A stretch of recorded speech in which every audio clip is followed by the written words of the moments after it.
Welcome to బీజేటీవీ. ముందుగా headlines చూద్దాం. మక్తల్ మున్సిపాలిటీలో బీజేపీ అభ్యర్థి ఆత్మహత్య. మహాదేవపది ఆత్మహత్య కాదు, కాంగ్రెస్ చేసిన హత్య అన్న బండి సంజయ్. కాంగ్రెస్ ప్రభుత్వాన్ని భూస్థాపితం చేసే రోజులు వచ్చాయన్న సంజయ్. బీజేపీ కార్యకర్తలు ధైర్యంగా ఉండాలన్న కేంద్ర మంత్రి. వ్యవసాయంలో దేశానికి ఆదర్శంగా ఆంధ్రప్రదేశ్ నిలుస్తుందన్న సీఎం చంద్రబాబు. రైతుల ఆదాయం రెట్టింపు లక్ష్యంగా ఏపీ వ్యవసాయ విధానం ఉంటుందని వెల్లడి. హార్టికల్చర్, అక్వాకల్చర్ పై ప్రత్యేక దృష్టి సారిస్తామన్న చంద్రబాబు. వ్యవసాయ జీడీపీలో ఏపీ వాటా 9.9% ఉందని సీఎం ప్రకటన. హుస్నాబాద్ అభివృద్ధి కాంగ్రెస్ ప్రభుత్వంతోనే సాధ్యమన్న పొన్నం. సంక్షేమ పథకాలతో ప్రజల జీవన ప్రమాణాలు మెరుగుదల అవుతాయని వ్యాఖ్య. మున్సిపాలిటీలో కాంగ్రెస్ కు మెజార్టీ ఇవ్వాలని పిలుపు. తప్పుడు ప్రచారాలను ప్రజలు నమ్మరని పొన్నం స్పష్టం. లడ్డు వివాదంపై ప్రభుత్వం స్పష్టత ఇవ్వాలన్న దువ్వాడ. భక్తుల విశ్వాసాలతో రాజకీయాలు తగ్గవని హెచ్చరిక. జంతు కొవ్వు ఆరోపణలపై అనుమానాలు పెరుగుతున్నాయన్న వ్యాఖ్య. పూర్తి నిజాలు ప్రజల ముందుంచాలని డిమాండ్. ఆదినారాయణ వ్యాఖ్యలు పార్టీ అభిప్రాయం కాదు అన్న ఏపీ బీజేపీ. ఎమ్మెల్యే వ్యాఖ్యలపై వివరణ కోరతామని బీజేపీ స్పష్టం. సంప్రదాయాలకు వ్యతిరేక మాటలు సహించమని ఏపీ బీజేపీ హెచ్చరిక. క్రమశిక్షణకు ప్రాధాన్యం, అవసరమైతే చర్యలు తప్పవన్న వ్యాఖ్య. తిరుమల లడ్డూలో జంతుగోవు కలిసిందన్న సీఎం చంద్రబాబు వ్యాఖ్యలను మాజీ ఎంపీ ఉండవల్లి అరుణ్ కుమార్ తీవ్రంగా తప్పుబట్టారు. ముఖ్యమంత్రి స్థాయిలో ఉన్న వ్యక్తి ఇలాంటి సున్నితమైన అంశాలపై పదే పదే మాట్లాడడం సరికదన్నారు. గొడ్డు మాంసం అనే మాటే జీర్ణించుకోలేని పరిస్థితిలో ఉన్న భక్తుల ముందు తిరుమల లడ్డూలో జంతుగోవు కలిసిందని అనడం దారుణమని వ్యాఖ్యానించారు. తిరుమల లడ్డు అనేది కోట్లాది మంది హిందువుల విశ్వాసాలకు కేంద్ర బిందువు అని, అలాంటి ప్రసాదంపై భయాందోళనలు కలిగించేలా మాట్లాడటం బాధాకరమన్నారు. లడ్డు విషయాన్ని రాజకీయంగా వాడుకుంటే భక్తుల భావాలు దెబ్బతింటాయని హెచ్చరించారు. ముఖ్యమంత్రి మాటలకు బాధ్యత ఉండాలని, విచారణ పూర్తి కాకముందే ఆరోపణలు చేయడం తగదని ఉండవల్లి స్పష్టం చేశారు. లేవు అని ఎప్పుడు ఎవరు వెరీ లో అంటే లేనట్టే లెక్క. In the absence of cholesterol in the ghee samples అని క్లియర్గా వాళ్ళు వేసిందే. ఆ సిట్ ఆయన వేసిందే. సుప్రీంకోర్టు దాంట్లో వాళ్ళు క్లియర్గా ఇచ్చారు. అది వీళ్ళు రిలీఫ్ కింద ఫీల్ అవుతున్నారు. ఎందుకంటే వెంకటేశ్వర స్వామి లడ్డూలో ఆవు కొవ్వు, పంది కొవ్వు, చేప నూనె కలిపారు అన్నదే కొంచెం అది చాలామందికి వాంతులు వచ్చే పరిస్థితి అండి. ఎందుకంటే గొడ్డు మాంసం అనేది మీలో చాలామంది మాంసాహారులు ఉంటారు, కానీ గొడ్డు మాంసం అని అనగానే అసలు ఆ ఐడియా డైజెస్ట్ అవ్వదు. అటువంటిది మాటి మాటికి ఇందులో గొడ్డు మాంసం కలిగింది, పంది కొవ్వు కలిసింది, చేప కొవ్వు కలిసిందని. వెంకటేశ్వర స్వామి కదా, వెంకటేశ్వర స్వామి అంటే మనకు ఎవరికి గుర్తుండదు. ఫస్ట్ ఎప్పుడు చూసామో ఇప్పుడు కూడా వెంకటేశ్వర స్వామికి ఉన్నటువంటిది ప్రపంచంలో నాకు ఎక్కడా ఉండదు. ఆ రష్ నేను చూసాను. నార్త్ ఇండియన్స్ వచ్చి చూసి ఏంటిది రోజు కుంభమేళ ఇక్కడని. అంత జనం, అంత వెంకటేశ్వర స్వామి అంటే ఆ దాంట్లో అన్నిసార్లు అనకూడదు. అసలు నిజంగా జరిపిన వాళ్ళని శిక్షించడానికి ప్రయారిటీ ఇవ్వాలి. కానీ దీంట్లో నిన్న ఇంకో మాట అన్నాడు ఆయన, నాకు ఆశ్చర్యం వేసింది. ఇది అవినీతి కాదుట, హిందూ మతాన్ని నాశనం చేయటం కోసం పన్నిన కుట్రట. హిందూ మతం నాశనం అవటం, నాశనం ఎవడన్నా చేయగలడా దీన్ని? అది కొట్టరండి. ఎవడ తప్పు చేశాడు వాడిని పట్టుకోవాలి. ఇంకా కెమికల్స్ అవి ఉన్నాయంటున్నారు. ఆ కెమికల్స్ కూడా ఆయన ఇచ్చిన కంపారిజన్, మనం టాయిలెట్స్లో వాడే యాసిడ్లన్నీ తీసుకొచ్చి ఇందులో కలిపారని ఏదో రకంగా ప్రజల్లో ఒక ఎవర్షన్ పుట్టించాలి. తిరుపతి లడ్డు అంటే అంత టేస్ట్గా తినేవాళ్ళకి ఆ లడ్డు చూడగానే ఇందులో ఏముందోరా బాబు అని అనిపించే భయం కలిగించాలని సీఎం లెవెల్ మనిషి అలా మాట్లాడటం కరెక్టే. తిరుమల లడ్డూలో జంతు కొవ్వు కలిసిందంటూ చంద్రబాబు చేస్తున్న వ్యాఖ్యలు హిందువుల మనోభావాలను తీవ్రంగా దెబ్బతీస్తున్నాయని మాజీ మంత్రి కాకాని గోవర్ధన్ రెడ్డి ఆరోపించారు.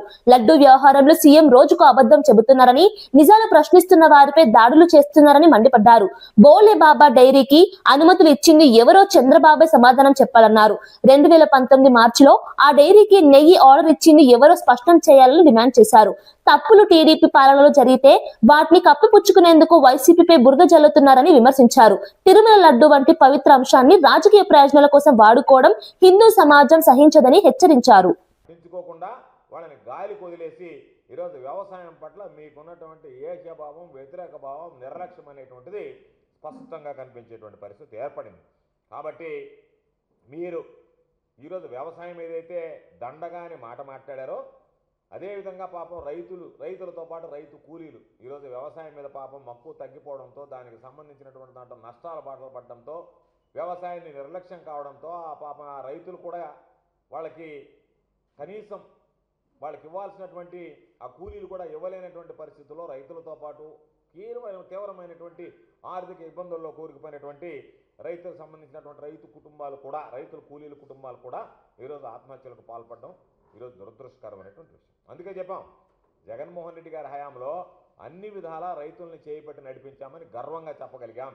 చాలామంది చెప్పారు వ్యవసాయం అంటే అట్టా, వ్యవసాయం అంటే మేమున్నప్పుడు, జగన్మోహన్ రెడ్డి గారు ముఖ్యమంత్రిగా ఉన్నప్పుడు వ్యవసాయానికి సంబంధించి, రైతుల సంక్షేమానికి సంబంధించి ఎన్ని సందర్భాలలో సమీక్షలు నిర్వహించాడు, ఎన్ని సందర్భాలలో రైతులకు సంబంధించి ఎటువంటి నిర్ణయాలు తీసుకున్నాడు.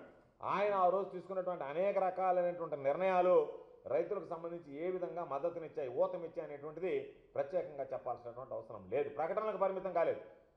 రైతు బాగుంటేనే రాష్ట్రం బాగుంటుంది అని బీజేపీ అభ్యర్థి మహాదేవ్ ఆత్మహత్య వెనుక కాంగ్రెస్ నేతల బెదిరింపులే కారణమని కేంద్ర మంత్రి బండి సంజయ్ ఆరోపించారు. పోటీ నుంచి తప్పుకోవాలని మహాదేవ్ పై తీవ్ర ఒత్తిడి తెచ్చారని అన్నారు. ఇది ఆత్మహత్య కాదని కాంగ్రెస్ పార్టీ మరియు కాంగ్రెస్ ప్రభుత్వం చేసిన రాజకీయ హత్యగా భావిస్తున్నామని వ్యాఖ్యానించారు. కేసీఆర్ హయాంలో అనేక దాడులు ఎదుర్కొన్న తమకు కాంగ్రెస్ ఎంత అని ప్రశ్నించారు. దమ్ము ధైర్యం ఉంటే బెదిరింపులకు పాల్పడకుండా నేరుగా ఎన్నికల్లో పోటీ చేయాలని కాంగ్రెస్ కు సవాల్ విసిరారు. ఈ ఘటనపై న్యాయ విచారణ జరిపించాలని, బాధ్యులపై కఠిన చర్యలు తీసుకోవాలని డిమాండ్ చేశారు. ప్రజాస్వామ్యంలో ఇలాంటి పరిస్థితులు ప్రమాదకరమని బండి సంజయ్ హెచ్చరించారు. అన్ని మున్సిపాలిటీస్లో భారతీయ జనతా పార్టీకి అనుకూలమైన వాతావరణం నిర్మాణమైంది. ఈ పరిస్థితిలో మక్తల్లోనే 6వ వార్డు కౌన్సిలర్ మహాదేవప్ప గెలుపు దిశగా వస్తున్న తరుణంలో కాంగ్రెస్ పార్టీ నాయకులు ఫోన్ ద్వారా బెదిరించి పోటీ నుంచి తప్పుకోవాలని చెప్పి వార్నింగ్ ఇవ్వడంతో కేవలం ఒక్కరోజు కాదు, మొదటి నుంచి కూడా అనేక సందర్భాల్లో వార్నింగ్ ఇష్టపడి కూడా మహాదేవప్ప ధైర్యంగా ఇలా బరిలో నిలబడ్డాడు. అయినప్పుడు కూడా ఒత్తిడికి తట్టుకోలేక, వేధింపులకు తట్టుకోలేక ఇవాళ ఆయన ఆత్మహత్య చేసుకోవడం జరిగింది. ఇది ఆత్మహత్య కాదు, కాంగ్రెస్ పార్టీ ప్రభుత్వం చేసిన హత్యగా ఇలా భావించాల్సి వస్తున్నది. నేను ఒకటే హెచ్చరిస్తున్న కాంగ్రెస్ పార్టీ నాయకులకు, గతంలో బీఆర్ఎస్ పార్టీ ఇదే విధంగా అరాచకాలు చేస్తే భారతీయ జనతా పార్టీ కార్యకర్తలు ఎక్కడ భయపడలే, ఎక్కడ నిరాశ చెందలే. ఫామ్ హౌస్లో ఉన్న కేసీఆర్ను బయటికి గుంజుకొచ్చిన పార్టీ భారతీయ జనతా పార్టీ. కేసీఆర్ మెడలు వంచిన పార్టీ భారతీయ జనతా పార్టీ. ఇవాళ కేసీఆర్నే మెడలు వంచి బయటికి వచ్చిన వాళ్ళం. మీ కాంగ్రెస్ పార్టీ ఎంత మాకు? ఇలా కాంగ్రెస్ పార్టీ మొదటి నుంచి కూడా మున్సిపల్ ఎన్నికల్లో నోటిఫికేషన్ వచ్చినప్పటి నుంచి కూడా అనేక ప్రాంతాల్లో భారతీయ జనతా పార్టీతో పాటు ఇతర పార్టీ కార్యకర్తలను ఎత్తుకపోవడం, బెదిరించడం, వాళ్ళ కుటుంబ సభ్యులు ఉద్యోగస్తుంటే వాళ్ళకు వార్నింగ్లు ఇవ్వడం, పోటీ నుంచి తప్పించే ప్రతి చేయడం. చేతగాని దద్దమ్మ పార్టీ కాంగ్రెస్ పార్టీ. వాళ్ళ మీకు ధైర్యం ఉంటే, మీకు చీము నెత్తురుంటే డైరెక్ట్ బరిలో దిగి మీకు గెలిపేందో చూపట్టండి. పిరికి పందల లెక్క, సేవ చేసిన లెక్క, చాతగానో లెక్క ఇప్పుడు భారతీయ జనతా పార్టీ కార్యకర్తలను వేధింపులకు గురి చేస్తే మధిర మున్సిపాలిటీ ఎన్నికలు కేవలం రాజకీయాల కోసం కాదని, పట్టణ భవిష్యత్తును నిర్ణయించే ఎన్నికలని డిప్యూటీ సీఎం భట్టి విక్రమార్క అన్నారు. వచ్చే 50 ఏళ్ల అవసరాలకు అనుగుణంగా మధిరను ఆదర్శ పట్టణంగా తీర్చిదిద్దడమే తన లక్ష్యమని స్పష్టం చేశారు. అత్యుత్తమ మౌలిక సదుపాయాలతో మధిరను అభివృద్ధి చేయాలంటే ప్రజలు ఆలోచించి ఓటు వేయాలని కోరారు. రాజకీయాలకు అతీతంగా మార్పుకు సహకరించాలని విజ్ఞప్తి చేశారు. కాంగ్రెస్ ప్రభుత్వం చేపడుతున్న సంక్షేమ అభివృద్ధి కార్యక్రమాలతో మధిరకు కొత్త దిశ చూపిస్తామని తెలిపారు. హస్తం గుర్తుకు ఓటు వేసి అభివృద్ధికి బాటలు వేయాలని పిలుపునిచ్చారు. ప్రియమైన మధిర పట్టణ వాసులారా, మీ అందరికీ ముందుగా నా హృదయపూర్వకమైనటువంటి నమస్కారాలు. రేపు జరిగేటువంటి మధిర మున్సిపాలిటీకి సంబంధించిన ఎన్నికల్లో మీ అందరూ కూడా కాంగ్రెస్ పార్టీ అభ్యర్థులుగా పోటీ చేస్తున్నటువంటి వారిని ఆశీర్వదించి గెలిపించవలసిందిగా విజ్ఞప్తి చేయడం కోసమే నేను మీతో మాట్లాడుతూ ఉన్నాను. మధిర మనందరిది. మధిర అభివృద్ధి జరగాలి. మధిర ఒక ఆదర్శవంతమైనటువంటి ఎదిగిన పట్టణంగా ఈ రాష్ట్రానికి ఒక ఆదర్శంగా తయారు కావాలి. దానికి కావాల్సిన మౌలిక వసతులన్నీ ఈసారి చేసుకోవడానికి అదృష్టం కొద్ది అవకాశం కలిగింది. ఈ అవకాశాన్ని ప్రజాప్రభుత్వంలో మీ అందరి చేత ఆశీస్సుతో గెలిచిన నేను ఈరోజు ఉప ముఖ్యమంత్రిగా ఉన్నాను. మధిర పట్టణాన్ని భవిష్యత్తులో మరో 50 సంవత్సరాలకు పనికొచ్చేటట్టుగా అభివృద్ధి చేయాలనేటువంటి ఆలోచనతో ప్రణాళికలు తయారు చేసుకుని ముందుకు పోతా ఉన్నాను. ఈ సందర్భంగా ఈ ప్రణాళికలన్నింటినీ అమలు చేయటానికి, అమలు కావటానికి తెచ్చినటువంటి నిధులు నిరుపయోగం కాకుండా సక్రమంగా ఖర్చు పెట్టడానికి ఉపయోగపడే స్థాయిలో ఉండే విధంగా మధిర పట్టణంలో కాంగ్రెస్ పార్టీ అభ్యర్థులుగా పోటీ చేస్తున్నటువంటి వారందరినీ మీరు ఆశీర్వదించి గెలిపించి పంపిస్తే వారందరి చేత మీ అందరికీ నేను మాటిస్తా ఉన్నాను, మధిర అద్భుతమైనటువంటి పట్టణంగా నగరంగా ఎదగటం కోసం కావలసిన విధంగా మరో 50 సంవత్సరాలు పనికొచ్చే విధమైనటువంటి అభివృద్ధిని పునాదులు వేస్తా ఉన్నాను, ప్రణాళికలు తయారు చేస్తా ఉన్నాను. దయచేసి మీరు అందరూ, నేను మనస్ఫూర్తిగా రాజకీయాలకు అతీతంగా పట్టణ అభివృద్ధినే ప్రధాన ధ్యేయంగా పెట్టుకొని ఒక్కసారి ఆలోచన చేసి ఈసారి కాంగ్రెస్ పార్టీ అభ్యర్థుల్ని పూర్తి స్థాయిలో గెలిపించవలసిందిగా మీ అందరికీ విజ్ఞప్తి చేస్తా ఉన్నాను. నమస్కారం. బీజేపీ నేత మహాదేవప్ప ఆత్మహత్యకు సొంత పార్టీ నేతల ఒత్తిళ్లే కారణమని వైసీపీ నేత సామ రామ్మోహన్ రెడ్డి ఆరోపించారు. బీజేపీ నేతలే మహాదేవప్పపై ఒత్తిడి తెచ్చారని, అందుకు రామచంద్రరావు, డీకే అరుణ బాధ్యత వహించాలని డిమాండ్ చేశారు. రాజకీయ లబ్ధి కోసం బీజేపీ నేతలు ఈ ఘటనను వాడుకుంటున్నారని మండిపడ్డారు. బీప్ ఫారం ఇచ్చిన తర్వాత మహాదేవప్పకు ఏం జరిగిందో బీజేపీ నేతలే ప్రజలకు చెప్పాలని ప్రశ్నించారు. ఆత్మహత్యను రాజకీయ ఆయుధంగా మార్చడం దారుణమని వ్యాఖ్యానించారు. నిజాలు వెలుగులోకి రావాలంటే నిష్పక్షపాత విచారణ అవసరమని స్పష్టం చేశారు. నారాయణపేట జిల్లా మక్తల్లోని 6వ వార్డు బీజేపీ అభ్యర్థి అయినటువంటి గిరిజన బిడ్డ ఎరుకల మహాదేవప్ప ఆత్మహత్య అనేటటువంటి చాలా దురదృష్టకరం. అయితే తెలంగాణ రాష్ట్ర బీజేపీ నేతల యొక్క స్వార్థ రాజకీయాలు అనకొండలను మించిపోయినాయి కాబట్టి సొంత పార్టీ నేతలు ఆత్మహత్య చేసుకుంటే రోడ్డెక్కి రాజకీయ పబ్బం గడుపుకోవాలనే చూస్తున్నారు తప్ప అసలైనటువంటి కారణాలు తెలంగాణ జాతికి చెప్పాల్సినటువంటి బాధ్యత కూడా ఆ పార్టీ మీదనే ఉంటుంది. ఎందుకంటే ఎప్పుడైనా ప్రతిపక్ష పార్టీల పైన అధికార పార్టీ గిట్ట ఒత్తిడి చేస్తే స్వపక్షానికి చెప్పి రోడ్డెక్కి నిరసనలు చేసేటటువంటి రాజకీయం మనం చూస్తాం. కానీ స్వపక్ష పార్టీ నేతలే ఒత్తిడి చేసినప్పుడు బయటికి చెప్పుకోలేక ఆత్మహత్యలు చేసుకునేటటువంటి సందర్భాలు మరి వస్తాయి. అట్లాంటప్పుడు మరి మహాదేవప్ప ఆత్మహత్య గలటువంటి కారణం సొంత పార్టీ బీజేపీ నేతలు ఎవరు ఒత్తిడి చేసిర్రు, ఏమని ఒత్తిడి చేసిర్రు, బీఫామ్ ఇచ్చి తర్వాత ఏమైనా అవమానాల పాలు చేసినరా, లేకపోతే ఇంకేదైనా గిట్ట ఒత్తిడి పెట్టినరా అనేది తేటతెల్లం కావాల్సినటువంటి అవసరం ఉంది. అయితే వారి యొక్క నేరం బయటికి రాకుండా ముంగటిని అధికార పార్టీ మీద బట్టగాల్చి మీద వేసేసి పబ్బం గడుపుకుందామని చూస్తున్నట్టున్నారు. కానీ అది అట్లా కుదరదు. ఎందుకంటే చచ్చిపోయినటువంటి వ్యక్తి సొంత పార్టీ నేతల యొక్క ఒత్తిడితోటే చనిపోయింది అనేటటువంటి అనుమానం మాకుంది. దీని మీద పూర్తి జిమ్మదారి కూడా రాష్ట్ర అధ్యక్షుడు రామచంద్రరావు, స్థానిక నేత అయినటువంటి ఎంపీ డీకే అరుణ బాధ్యత తీసుకోవాలి. ఆయన గలటువంటి కారణము మీ పార్టీ చేసినటువంటి ఒత్తిడి ఏందో బయటికి చెప్పాలని చెప్పి మేము డిమాండ్ చేస్తా ఉన్నాం. జమ్మలమడుగు ఎమ్మెల్యే ఆదినారాయణ రెడ్డి చేసిన వ్యాఖ్యలపై ఏపీ బీజేపీ అధ్యక్షుడు పివి మాధవ్ స్పందించారు. ఆదినారాయణ రెడ్డి వ్యాఖ్యలతో పార్టీకి ఎలాంటి సంబంధం లేదని స్పష్టం చేశారు. ఆయన వ్యక్తిగత హోదాలో మాట్లాడారని, పార్టీ విధానాలకు భిన్నంగా చేసిన వ్యాఖ్యలపై వివరణ కోరుతామని తెలిపారు. బీజేపీ శివభక్తులు, సంప్రదాయాలను గౌరవించే పార్టీ అని ఎవరైనా బాధించేలా మాట్లాడితే సహించబోమని మాధవ్ హెచ్చరించారు. ఇటువంటి అంశాల్లో స్పష్టత అవసరమని, ప్రజల్లో గందరగోళం రాకుండా చర్యలు తీసుకుంటామని వెల్లడించారు. ఎమ్మెల్యే స్థాయి వ్యక్తులు బాధ్యతాయుతంగా మాట్లాడాల్సిన అవసరం ఉందన్నారు.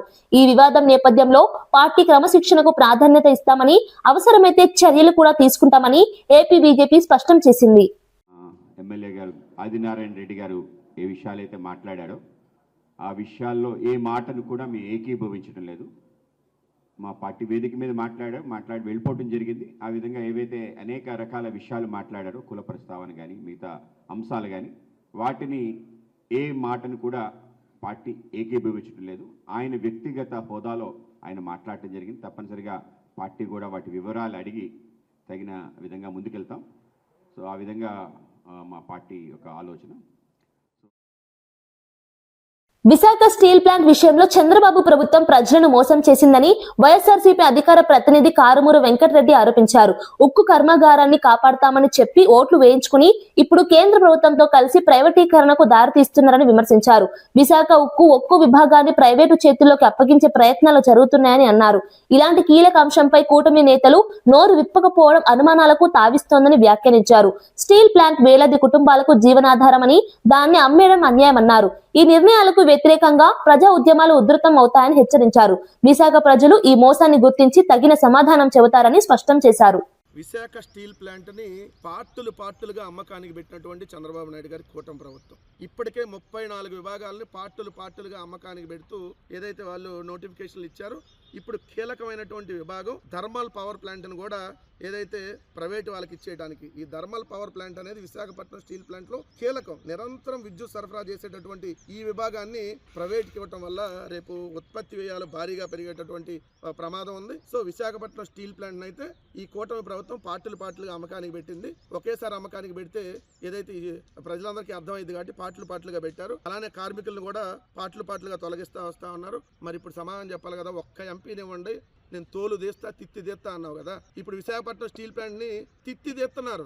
విశాఖపట్నం స్టీల్ ప్లాంట్ని తోలు తీసి పార్టీలుగా ప్రైవేటీకరణ చేస్తున్నారు. మిస్టర్ సనాతన డ్రామా ఆర్టిస్టు అన్అపాలబుల్ ఒకటోటోలే అంటావు కదా. ఇప్పుడు చెప్పు, విశాఖపట్నం స్టీల్ గురించి ఏదో ఒకటి మరి వాగాలి కదా. వచ్చి ఆ రోజు వచ్చి నాటకాలు ఆడావు కదా. మీకు డబ్బులు ఇస్తే చాలు, నేను నోరు మూసుకొని కూర్చుంటారు. ఏమయ్యా పల్లా శ్రీనివాసరావు అత్యధిక మెజార్టీతో ఈవీఎంల ద్వారా గెలిచావు కదా. అక్కడ విశాఖపట్నం స్టీల్ ప్లాంట్ అమ్మకానికి పెడుతుంటే ఏ గుడ్డి గారికి పళ్ళుదవుతున్నావు.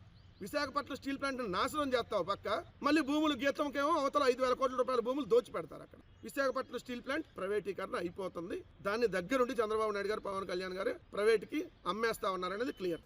ఓవైసీ సోదరుల రాజకీయ వైఖరిపై కల్వకుంట్ల కవిత తీవ్ర విమర్శలు చేశారు. అధికారం ఎక్కడ ఉంటే ఓవైసీ బ్రదర్స్ అక్కడే ఉంటారని వ్యాఖ్యానించారు. కేసీఆర్ అధికారంలో ఉన్నప్పుడు బీఆర్ఎస్ కు దగ్గరగా ఉండి ఇప్పుడు కాంగ్రెస్ ప్రభుత్వానికి మద్దతు ఇస్తున్నారని మండిపడ్డారు.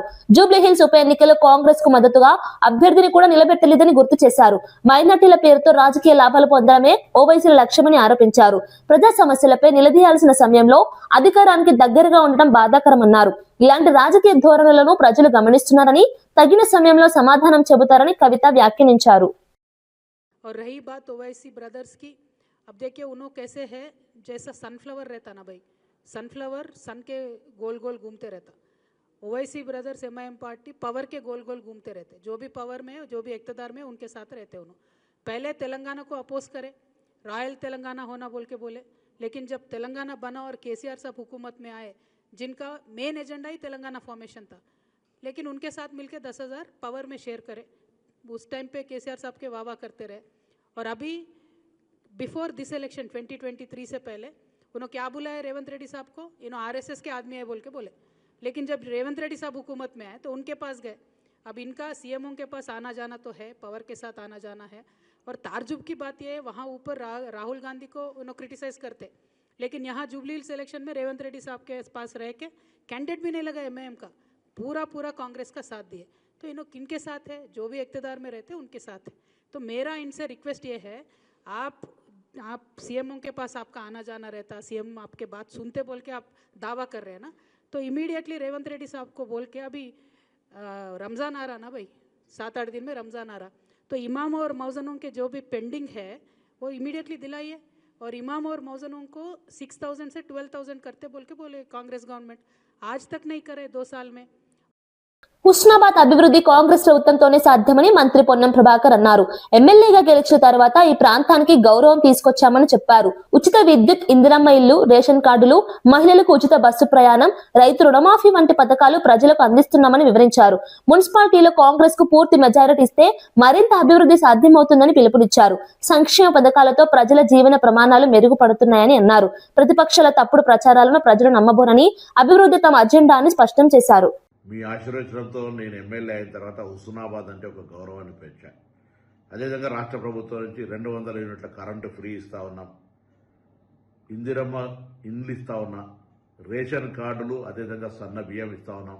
నా అక్క చెల్లెలు ఉచితంగా బస్సు ప్రయాణం చేస్తూ ఉన్నారు, వడ్డీ లేని రుణాలు పొందుతూ ఉన్నారు, నిరుద్యోగ ఉద్యోగులకు ఉద్యోగాలు వస్తూ ఉన్నాయి, రైతు భరోసా, రుణమాఫీ, అదేవిధంగా బోనస్ ఇస్తూ ఉన్నటువంటి సందర్భంలో మీ ఆశీర్వచనం కోరుతా ఉన్నా. మున్సిపాలిటీలో 20 సీట్లల్లో హుస్నాబాద్లో కాంగ్రెస్ పార్టీని గెలిపించి నన్ను ఆశీర్వదించండి. ఇంకా ప్రభుత్వ కార్యక్రమాలు తీసుకొచ్చే విధంగా పనిచేస్తానని మాట చెప్తూ, తిరుమల లడ్డు కల్తీ నెయ్యి అంశంపై ఎమ్మెల్సీ దువ్వాడ శ్రీనివాస్ స్పందించారు. కోట్లాది మంది హిందువులు ఈ వివాదంతో మానసిక శోభకు గురవుతున్నారని అన్నారు.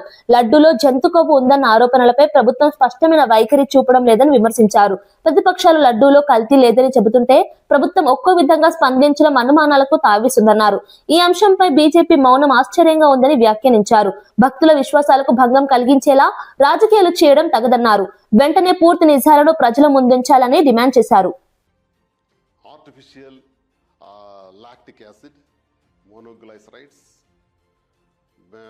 beta carotene and fake flavors, సువాసనల కోసం fake flavours. refined palm oil, and kernel oil, and lactic acid. And ముఖ్యమంత్రి గారు రీసెంట్గా ఒక మాట కూడా చెప్పారు, బాత్రూమ్ క్లీనర్స్కి వాడే ఇవి కూడా వాడుతున్నారు. ఏంటిది? ఎక్కడికి పోతున్నాం? స్వామివారి ప్రసాదం ఏంటి?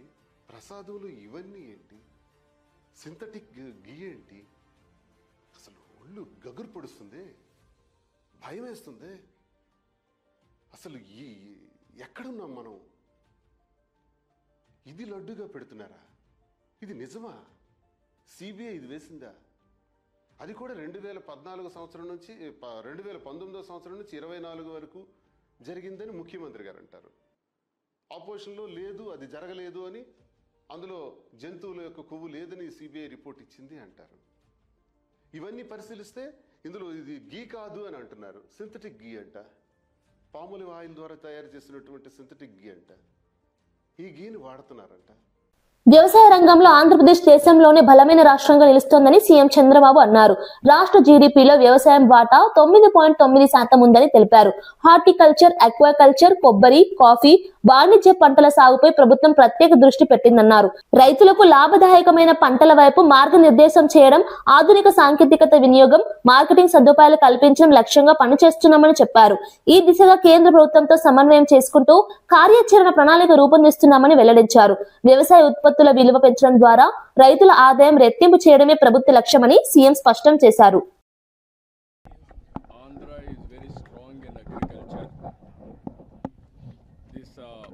Present year, we are contributing 9.9% GDP contribution to the nation. One state is contributing. This is the biggest contribution. We are also changing crops, horticulture, aquaculture, and coconut, cashew, coffee, cocoa, and also all commercial crops we are growing in a big way. Palm oil also we are very strong. So with all these things, I am seeking their guidance how to take to next level. Honorable Minister has helped me in introducing the best practices. He also instructed his departments to prepare an action plan and value addition basing on requirements. I am totally thankful to him. Even whenever there is a problem, he is helping and guiding. I am confident Andhra will emerge as a leader in agriculture department. శివస్వాములపై జరిగిన పోలీసుల లాఠీచార్జ్ ఘటనను AP BJP అధ్యక్షుడు మాధవ్ తీవ్రంగా ఖండించారు. ఈ ఘటనకు బాధ్యులైన అధికారులపై చర్యలు తప్పవని స్పష్టం చేశారు. శివస్వాములు భక్తులకు ఎలాంటి ఇబ్బందులు కలగకుండా తక్షణ చర్యలు తీసుకోవాలని సంబంధిత అధికారులను ఆదేశించినట్లు తెలిపారు. భక్తుల మనోభావాలను గౌరవిస్తూ భవిష్యత్తులో ఇలాంటి ఘటనలు పునరావృతం కాకుండా చూడాల్సిన బాధ్యత ప్రభుత్వంపై ఉందన్నారు. ఆలయాల్లో శాంతి భద్రతలు కాపాడటంతో పాటు భక్తులకు అవసరమైన సౌకర్యాలు మెరుగుపరచాలని సూచించారు.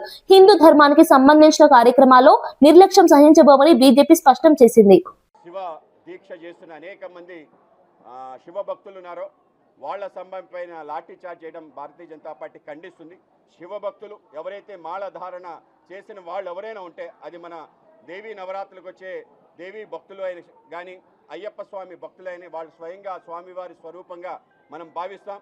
ఒకవేళ నిజంగానే ఏదైనా జరిగితే ఇటువంటి తీవ్ర చర్య మాత్రం పాల్పడకూడదు. ఆ విధంగా పోలీస్ అందరూ కూడా సమన్వయం పాటించాలని, ఎవరైతే అక్కడ పోలీస్ సిఐ ఎక్కువ చేశాడో ఆయన్ని కూడా ఖండిస్తున్నాం. తప్పనిసరిగా చర్య తీసుకోవాలని మేము కోరుతున్నాం. కనుక ఏదైతే శివ భక్తులు శ్రీశైల క్షేత్రానికి ఒకేసారి ఎక్కువ మంది రావటం, దానికి సంబంధించిన చాలా సోమవారం కావటం, దాని కారణంగా జరిగిన ఇబ్బంది తప్పనిసరిగా ఏవైతే చర్యలు తీసుకోవాలో ఆ విధంగా చర్యలు ఈవో గారు అలాగే మా యొక్క చైర్మన్ కూడా అందరూ కూడా ఏర్పాటు చేయడం జరిగింది. ఆ విధంగా కూటమి ప్రభుత్వం ఏర్పాటు ఏవైతే చిన్న చిన్న పొరపాటు వాటిని సరిదిద్దుకొని మరిన్ని సౌకర్యాలు కల్పించి శివభక్తులందరికీ కూడా ఆ యొక్క దర్శనం అలాగే యొక్క మాలలు తీసే కార్యక్రమం ఏదైతుందో అవన్నీ కూడా సజావుగా జరిగే విధంగా చర్యలు తీసుకోవడం జరిగింది.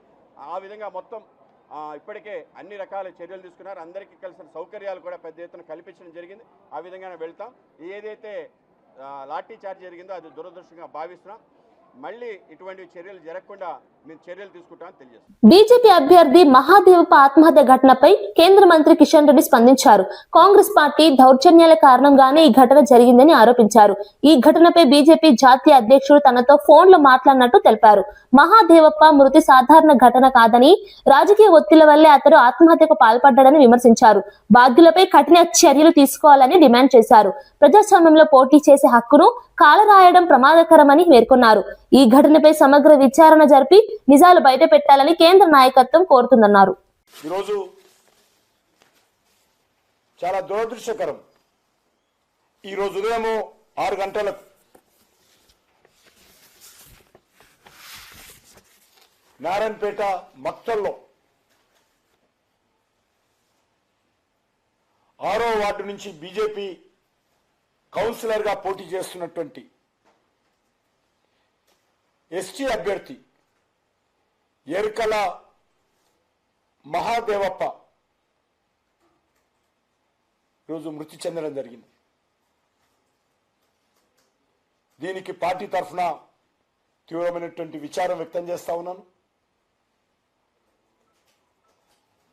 పార్టీ జాతీయ అధ్యక్షులు ఈ విషయం పైన నాతో కూడా ఫోన్లో మాట్లాడారు.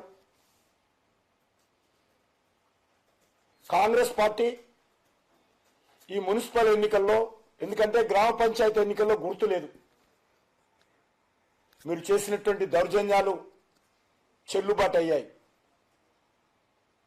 గ్రామ పంచాయతీలో కూడా మీ ఎమ్మెల్యేలు, మీ నాయకులు ఇష్టారాజ్యంగా అదిరించి, బెదిరించి, భయపెట్టించి పోలీసులతో నామినేషన్ ఉపసంహరించేశారు, ప్రచారం చేయకుండా అడ్డుకున్నారు.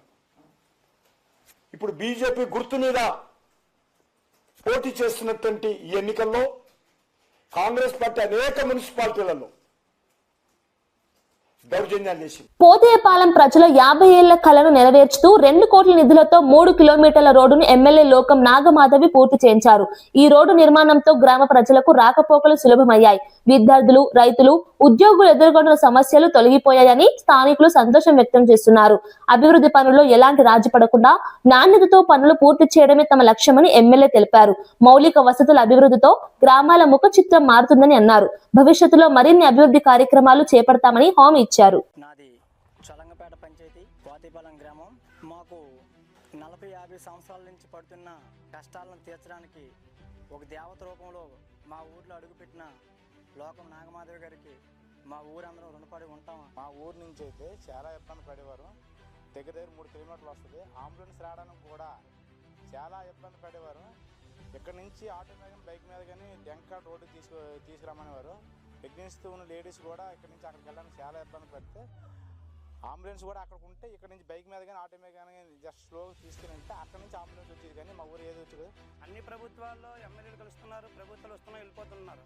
కానీ ఈ గ్రామానికి ఎప్పుడు రావడం ఏదో కొత్తగా పెట్టి వెళ్ళిపోవడమే, మొక్కు తీర్చి వెళ్ళిపోతున్నారు. చాలా ఇబ్బంది పడతారనేసి మేడం గారు ఒక చొరవతో తీసుకొని మీకు పక్కగా మీ ఊరు రోడ్డు వేసిన తర్వాత మీ ఊరు వస్తాం పోతేపాలెం, అంతవరకు మీ ఊరైతే రాము అని అన్నారు. ఆ మాట ప్రకారం ఈరోజు నియోజకవర్గంలో ఎక్కడా లేని విధంగా సర్వవేగంగా పోతేపాలెం నుంచి టెంకాడెళ్ళే బీటీ రోడ్ని పూర్తి చేస్తున్నందువల్ల మా రైతులకి అందరికీ, చదువుకున్న పిల్లలకి, కంపెనీ పిల్లలకి అందరికీ ఉపయోగపడింది. ఇంతకుముందు ఇదే దారి వల్ల చదువుకున్న వాళ్ళు, కంపెనీకి వెళ్ళే వాళ్ళు, రైతులు అందరూ చాలా ఇబ్బంది పడ్డారు. దీనివల్ల ఎంతో లాస్ అయిపోయింది మా ఊరిలో. ఇప్పుడు శుభ్రంగా ఈ రోడ్డు అయితేనే రైతులు, కంపెనీకి వెళ్ళే వాళ్ళు, స్కూల్ పిల్లలు దీనివల్ల శుభ్రంగా ఉంటే అదే మాకు చాలండి. మేడం గారు ఆ రోజు మాట ఇచ్చారు, ఆ మాట నిలబెట్టుకున్నారు. నిలబెట్టుకున్నందుకు మా చొలంగపేట పంచాయతీ నుంచి అలాగే పోతేపాలెం గ్రామస్తులు. జడ్చర్ల కాంగ్రెస్ ఎమ్మెల్యే అనిరుద్ రెడ్డి జనసేన నేత పవన్ కళ్యాణ్ పై తీవ్ర వ్యాఖ్యలు చేశారు. పవన్ కళ్యాణ్ ఇప్పుడు ప్యాకేజీ స్టార్ గా మారిపోయారని విమర్శించారు. 2019లో ఎవరి మద్దతు లేక ఓడిపోయిన పవన్ 2024లో చంద్రబాబు, లోకేష్ అండతో గెలిచారని అన్నారు. ఇప్పుడు తన రాజకీయ అవసరాల కోసం మోదీని కూడా జత చేసుకున్నారని వ్యాఖ్యానించారు. ఈ కూటమి అంతా తెలంగాణ భూములపై కన్నేసిందని ఆరోపించారు. తెలంగాణ రాజకీయాల్లో పవన్ పాత్రపై ప్రజలు ఆలోచించాలని పిలుపునిచ్చారు. పవన్ కళ్యాణ్ ఏమన్నాడు? నరదిష్టి తెలంగాణ అన్నారు. నిలబడేటోళ్ళకి సిగ్గుండాలి. తెలంగాణ ప్రజలని, మనని అందరినీ నరదిష్టి, మన కన్ను మంచి కాదన్న ఆయన పార్టీ నుంచి నిలబడ్డారంటే మీరు అర్థం చేసుకొని. అయినా కానీ ఆయన ఒక యాక్టర్. ఈ యాక్టర్స్ ఎట్లుంటారు? ప్రొడ్యూసర్స్ కోసం వెతుకుతుంటారు. అంటే ప్రొడ్యూసర్స్ పైసలు పెడితే యాక్టింగ్ చేస్తారు.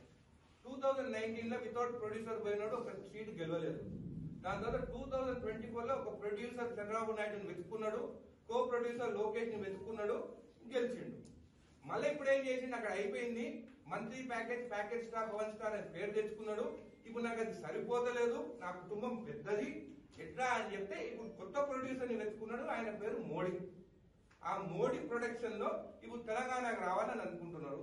మళ్ళా ఇది హై బడ్జెట్, కొన్నిసార్లు హై బడ్జెట్ 1000 కోట్లు పెట్టినవి కూడా 50 కోట్లు రావు. సో ఈ హై బడ్జెట్ గెలుస్తారా ఓడిపోతారా అనేది ప్రజలు నిర్ణయించాలి. ముందు ఆ ఈగో ఇంకా అడ్డం పెట్టుకున్నా అట్లా. నేను కూడా ఆయన ఫ్యాన్, చిరంజీవి మూవీ చూస్తాను, బాలకృష్ణ మూవీలు చూస్తాం, ఏ మూవీ బాగుంటే ఆ మూవీ చూస్తాం. తెలంగాణకి వచ్చిన తర్వాత మళ్ళా ఆంధ్రోల కన్ను మన తెలంగాణ పైన పడ్డది. మన భూముల రేట్లు ఎక్కున్నాయి, ఆంధ్ర భూముల రేట్లు తక్కున్నాయి. వాళ్ళు బెంగళూరు కర్ణాటక పోతే బతకలేరు. తెలంగాణకు వస్తే మనం అమాయకులము. వాళ్ళు ఏమన్నా నరదిష్టనన్నా కానీ మనం పడి వింటున్నాము. కాబట్టి మన దగ్గర వార్తలు ముగించే ముందు ముఖ్యాంశాలు మరోసారి. మక్తల్ మున్సిపాలిటీలో బీజేపీ అభ్యర్థి ఆత్మహత్య. మహాదేవపది ఆత్మహత్య కాదు, కాంగ్రెస్ చేసిన హత్య అన్న బండి సంజయ్.